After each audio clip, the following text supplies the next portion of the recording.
paz, o descanso e a alegria, né? Quão difícil é para nós entender o sentido do Natal? Meus irmãos, Natal, a palavra Natal se refere a nascimento. É a natalidade. Pense nisso. Estamos falando sobre nascimento. Esta é uma época de celebrar nascimentos. Está aí meu argumento contra o aborto. E nós celebramos o nascimento de Cristo. Uma criança. Você consegue imaginar o Senhor Jesus, uma criança anunciada séculos antes da sua vinda?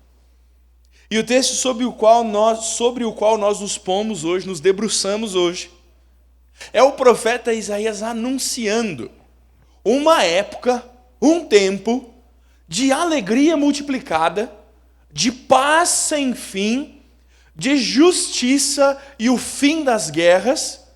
Uai, eu que sou da roça falo, uai, ele está falando do Natal?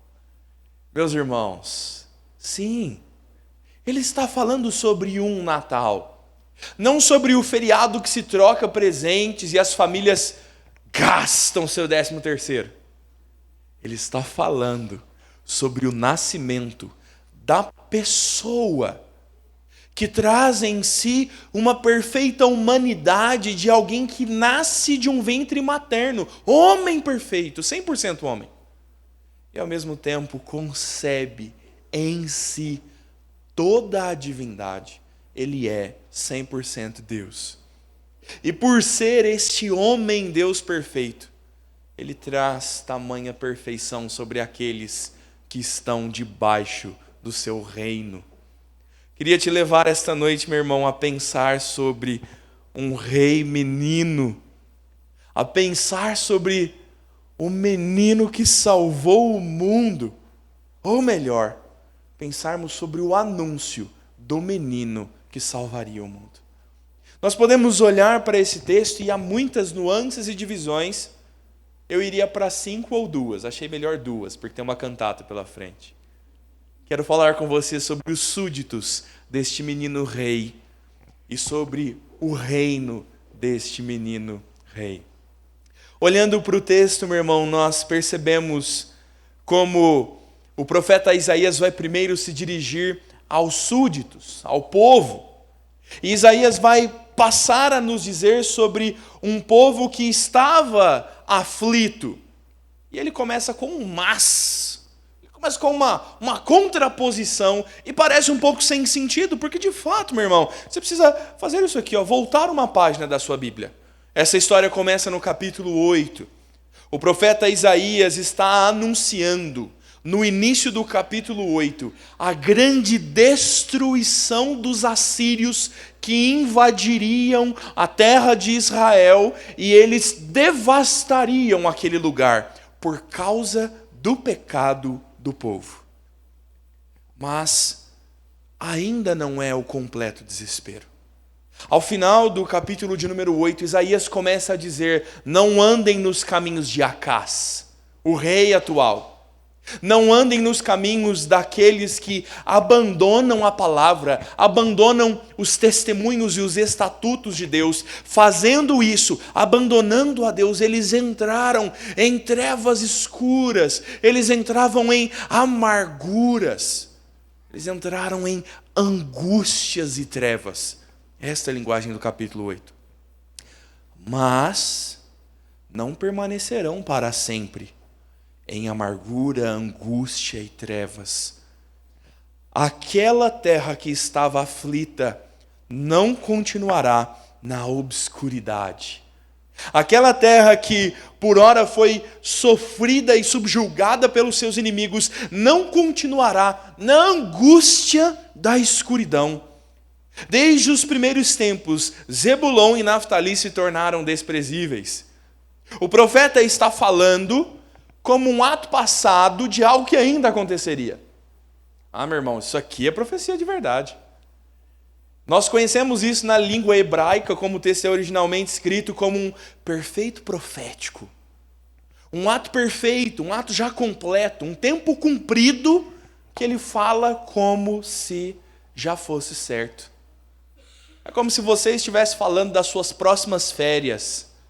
É como se você estivesse pensando no seu mês de janeiro, quando você estiver na praia, e você diz assim: estando eu na praia... Calma, meu irmão, você não está lá ainda não. Você não sabe se seu carro vai fundir o motor no dia antes da viagem. Aí você fala: bate na madeira, pastor supersticioso. Nós falamos com esperança. O profeta está falando com convicção. Ele está falando de algo já pleno, porque estava no decreto de Deus. E ele diz: essa terra estava já desprezada, porque quando a Assíria invade, os primeiros lugares a serem destruídos são Zebulon, Naftali, a Galileia dos gentios, o caminho do mar. Meu irmão, olhando para o texto, o Senhor está nos dizendo que as coisas começariam a ser reconstruídas por aquelas primeiras que foram destruídas, e se tornaria glorioso o caminho do mar. Você viu essa glória hoje aqui?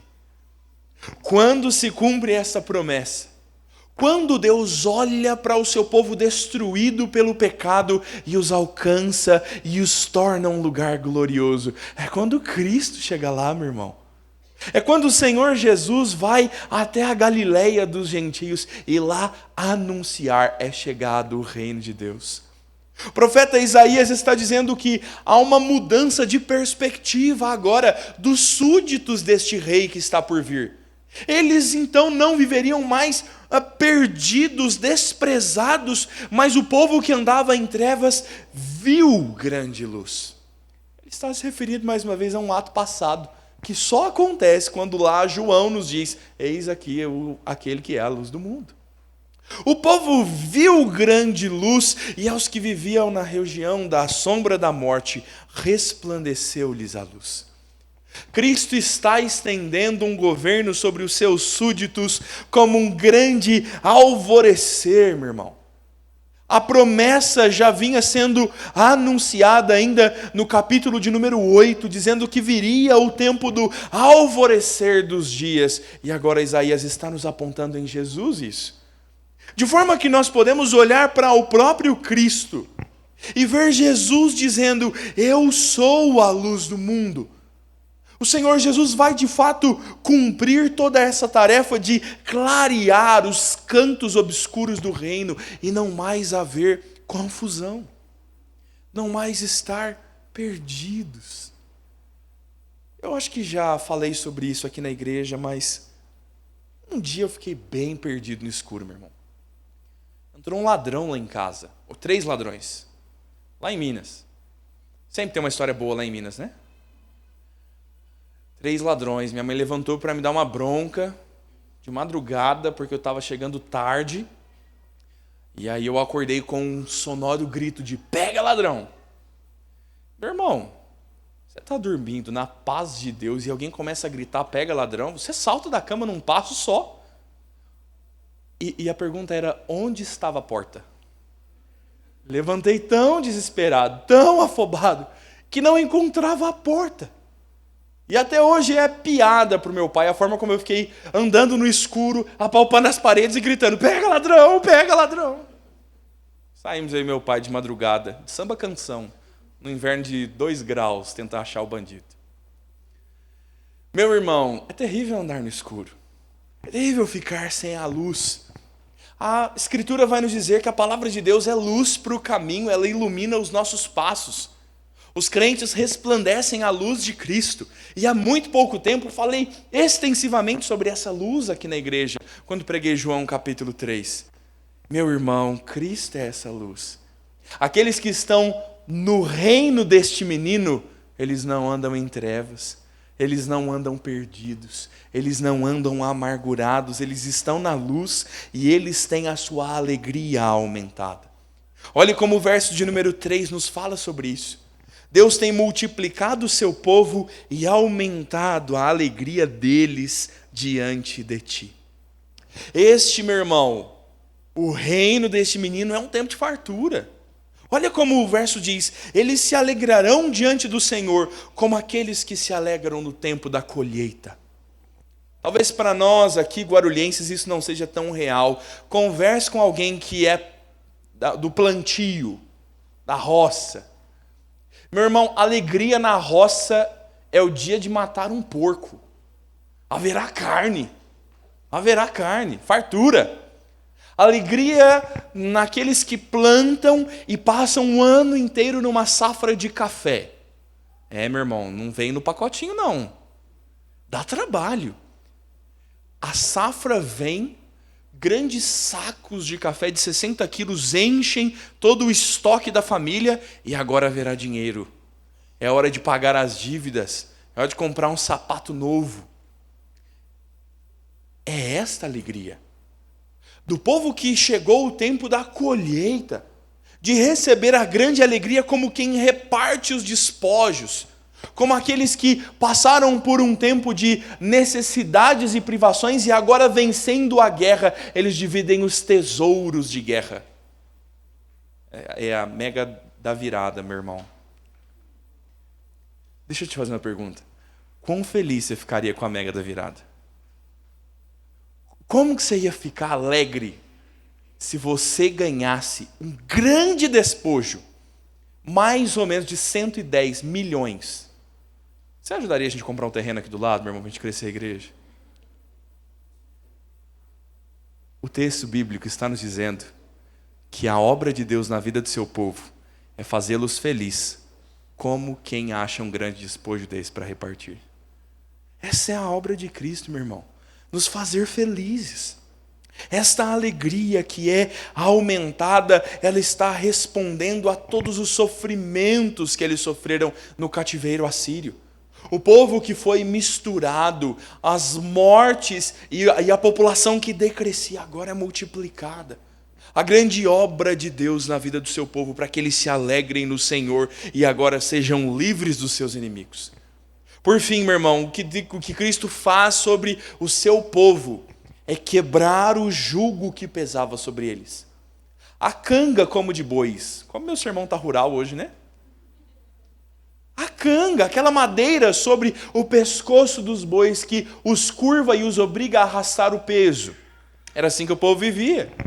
E o que Cristo vai fazer é quebrar este jugo dominador que estava sobre eles. A vara que lhes feria os ombros agora é tirada, o cetro do seu opressor, o sinal de autoridade de alguém que governava sobre eles, agora é retirado por este novo rei. O povo está andando em liberdade. Eles estão como no dia da vitória dos midianitas.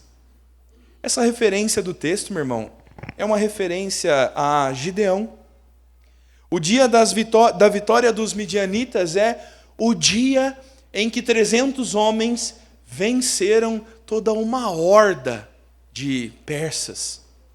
Todos aqueles homens foram dissipados pelo poder de Deus.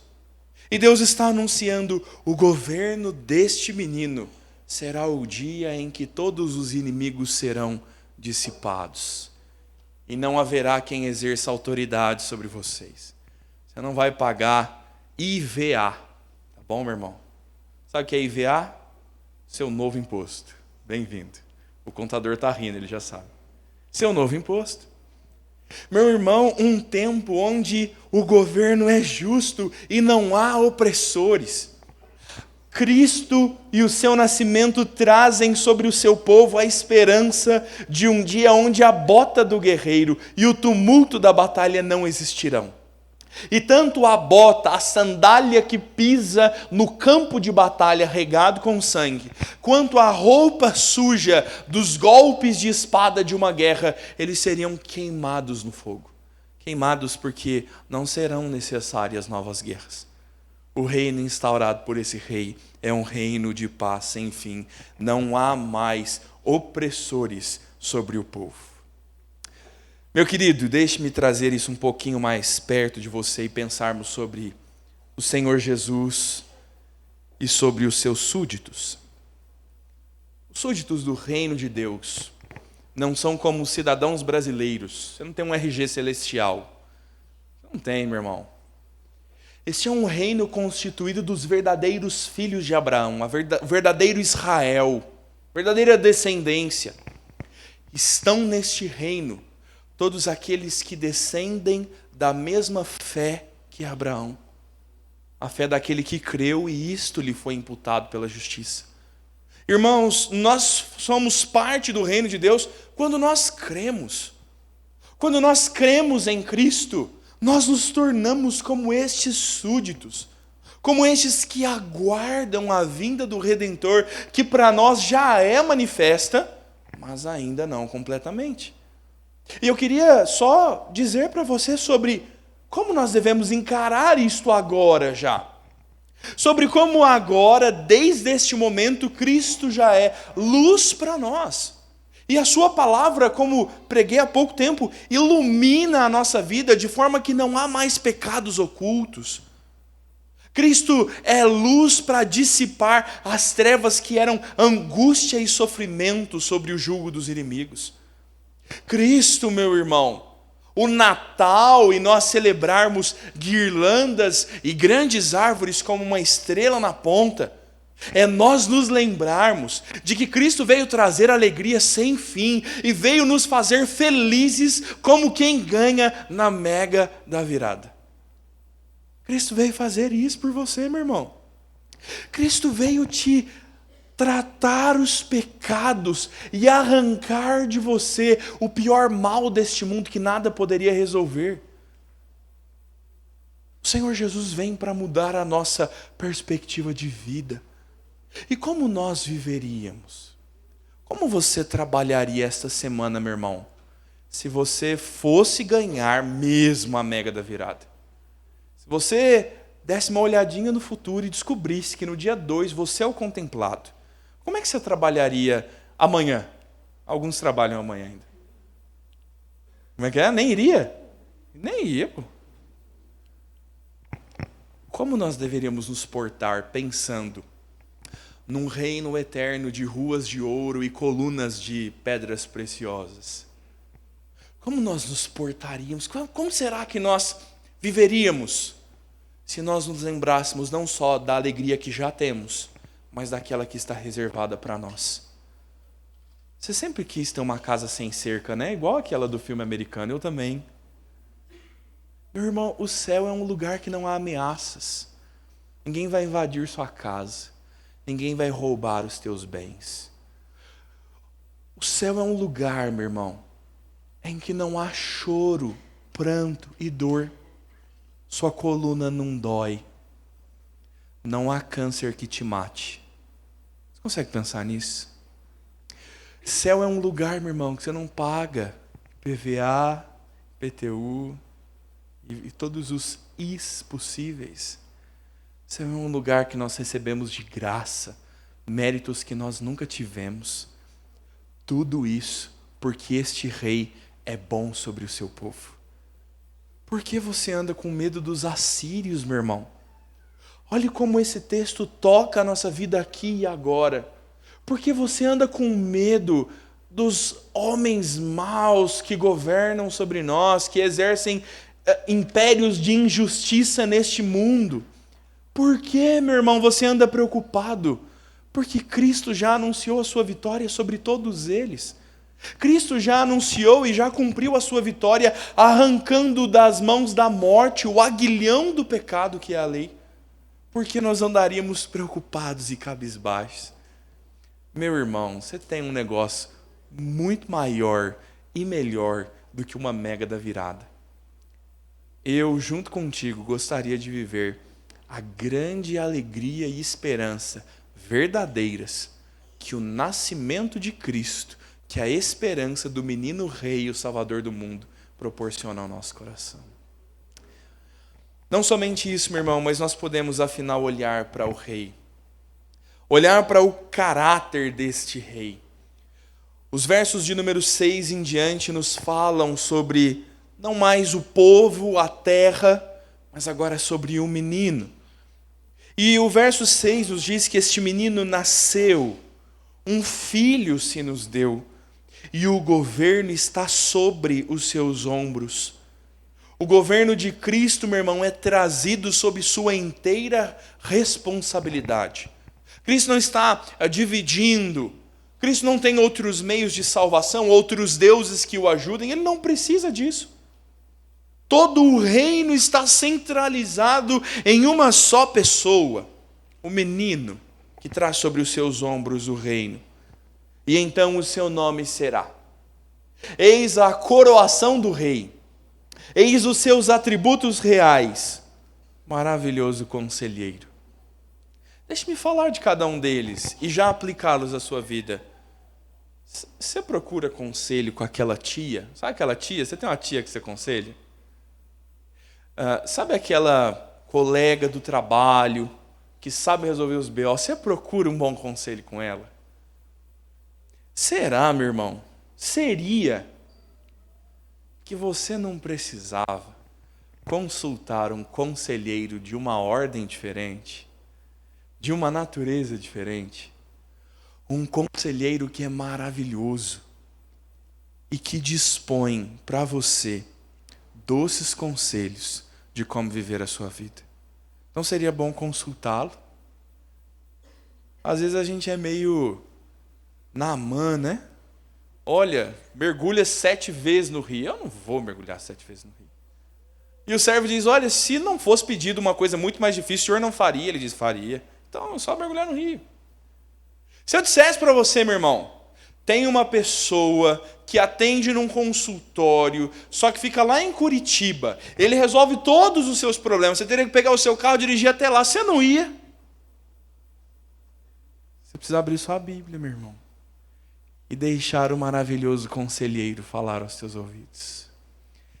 Ele é o Deus forte, mas parece às vezes que ele é meio que o Loki em Vingadores, né? Lembra disso? O Hulk, meu irmão, esse é um sermão sobre os Vingadores. Pega o Loki pelos pés e o bate de um lado para o outro, e o chacoalha, e o joga no chão. Porque ele dizia sempre ser um Deus, e o Hulk sai e diz: Deus fraco. Porque nós trataríamos Deus, meu irmão, como se ele perdesse suas batalhas. Porque nós nos desesperaríamos no avanço da iniquidade, no mal no mundo, no assalto do teu bairro que você viu na página Guarulhos hoje.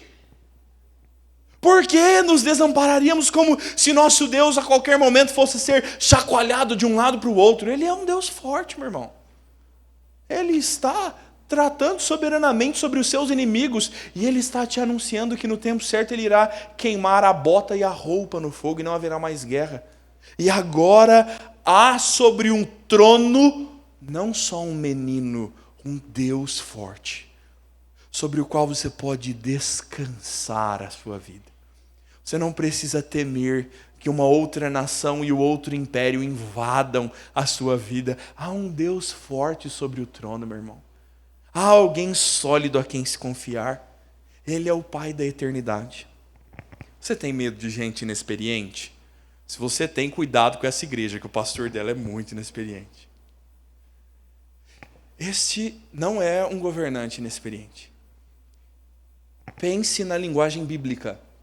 Pense na eternidade. Quando começa a eternidade? Quando termina? É um tempo sem fim. É uma linha contínua que nós não conhecemos o começo ou o fim. É eterno. Pois bem, imagine algo eterno. Agora imagine o Pai do eterno que o concebeu. É Cristo. É Cristo, meu irmão, de um poder outro. Nós não conhecemos nada que se compare, por isso a nossa teologia fala sobre atributos que são incomunicáveis. Não dá para eu dizer para você uma ilustração da roça agora, não. O Senhor nosso Deus é perfeito e Ele existe sobre todos os tempos. E o seu governo e o seu trono é preenchido por um rei de paz. A ideia de príncipe é propriamente um rei. Ele é o rei da paz. Para reinar sobre esse teu coração turbulento. Para reinar sobre essa tua boca rixosa. Ele é um rei que exerce paz, meu irmão. O que é que estaria em conflito que Cristo não colocaria em ordem? Um rei de paz, que tem você como seu súdito. E este rei consegue até pôr termo ao caos do teu casamento.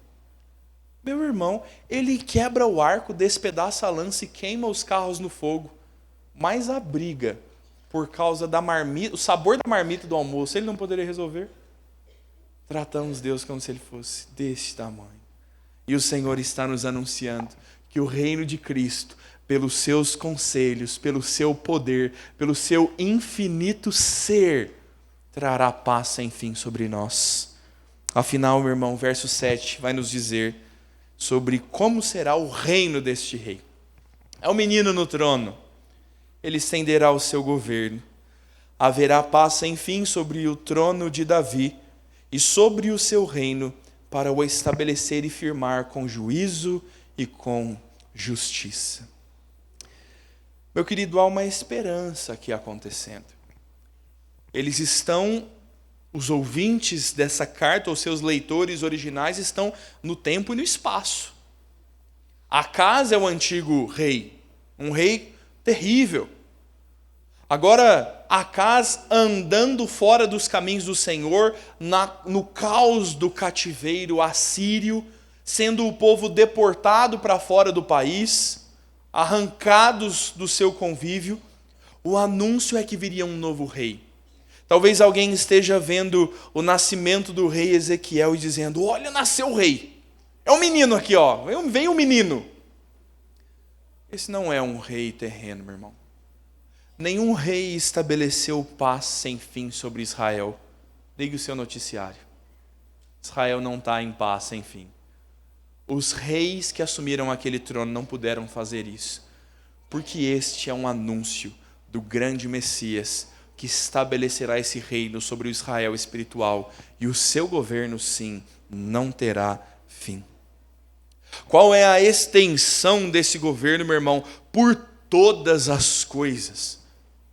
O governo de Deus é sobre todas as coisas. Cristo se importa com quem você vai se casar, onde você vai morar, qual faculdade você vai fazer, grandes decisões da vida. Ele se importa com o seu chinelo que arrebentou essa semana. E ele é tão providente que ele vai te dar condições de um chinelo novo. É Cristo, meu irmão. Ele cuida dos pássaros, ele cuida do que cresce no campo. As extensões do seu reino são todas as coisas criadas e tudo está sob o seu governo. Ele estende o seu governo e a paz sem fim sobre o trono de Davi. É o cumprimento da promessa messiânica que de Judá, de Davi, viria o grande rei, o redentor de Israel. E este é Cristo, para estabelecer e firmar o seu reino com juízo e justiça. Ao final, talvez você olhe e diga: pastor, tudo isso é muito bom, mas eu ainda não vi um reino de paz sem fim, juízo e justiça. Lembre-se do anúncio de Cristo lá na terra de Zebulon e Naftali, lá na Galileia dos gentios. Lemos em Mateus 4, ele diz: é chegado o reino de Deus entre vós. O reino de Deus, ele é instaurado, estabelecido na primeira vinda de Cristo. Cristo, nosso Senhor, nascendo na manjedoura, ele vai iniciar o seu governo. Ele vai de forma clara pregar, ensinar e dizer: é chegado o reino de Deus entre vós. E este reino aí está, meu irmão, com sinais visíveis. A igreja de Cristo, a paz que já opera nos nossos corações, a alegria que já opera em nós. Mas este reino ainda não está completo. A Escritura nos afirma que a vinda de Cristo é não só esta, mas ainda uma outra. E que um dia haverá um grande clangor de trombetas, tal como arautos que anunciam a chegada de um rei.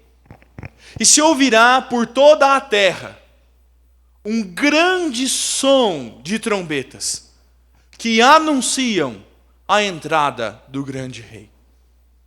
Não mais humilhado, não mais na manjedoura com uma situação natalina que nenhum de nós queria passar. Não gostaria que meu filho nascesse numa manjedoura em fevereiro. no meio de um curral de bois. Não mais, meu irmão, Cristo sendo maltratado, cuspido e esbofeteado. Esta sua obra já foi feita. Agora se verá o Rei de todos os reis, o Senhor que manda em todos os que se chamam senhores, que governará com cetro de ferro, que estabelecerá o juízo sobre todos, que trará o seu reino visível para dar graça a todos os seus súditos. Se você crê no Filho, você tem a vida. E ele os recolherá, todos os seus súditos, para habitar consigo no seu reino para sempre. E este será também um tempo de juízo. Aquele que não crê no Filho não tem a vida eterna. Este será também o tempo de Cristo recolher todos os rebeldes de outros reinos, filhos da ira, e pô-los na justa condenação. Cristo voltará uma outra vez, meu irmão. Entenda bem a mensagem do Natal, para você viver bem o grande e último dia do retorno de Cristo. Se você entender a obra do grande Salvador, de nos multiplicar a alegria, nos livrar dos nossos inimigos, nos dar anseio e esperança pela eternidade, nós viveremos todos os dias aguardando a manifestação do Rei e do Reino. Talvez você veja mesmo, meu irmão, este mundo de mal a pior, as coisas indo terrivelmente mal. Apocalipse nos diz, em linguagem simbólica, que quando o mundo vencesse a igreja, quando finalmente a igreja fosse sucumbida perante o mal deste mundo, então esse seria o momento que Cristo voltaria para arrebatar a sua igreja. Não desanime, meu irmão. Não desanime. A Escritura está nos anunciando todas as coisas e nos dizendo como será o grande e último dia de paz sem fim sobre nós. Lembre-se no Natal que Cristo voltará ainda uma outra vez para nos trazer descanso e alegria eternos e duradouros. Não desanime, meu irmão. Anime-se no Natal. Sua camiseta nova vai ficar velha rapidinho. Vai ganhar um celular de Natal, ele vai cair, quebrar a tela. Estou profetizando nada, meu irmão. Mas paz sem fim virá sobre o teu coração, se você conhecer o menino que nos nasceu, maravilhoso conselheiro, Deus forte, Pai da eternidade, príncipe da paz. Vamos orar. Pai de amor, nós te louvamos por esta graça de conhecermos o teu Filho. O Senhor, na tua misericórdia, nos amou e nos manifestou o teu reino. E agora, Senhor, ainda que estejamos sofrendo sobre o jugo do pecado, nós temos a alegria de aguardar aquele que, afinal, irromperá com todas as nossas cadeias e nos libertará para si mesmo. Nos conduz a ti, Senhor. Conduz o nosso coração a aguardarmos a boa e plena manifestação do teu reino.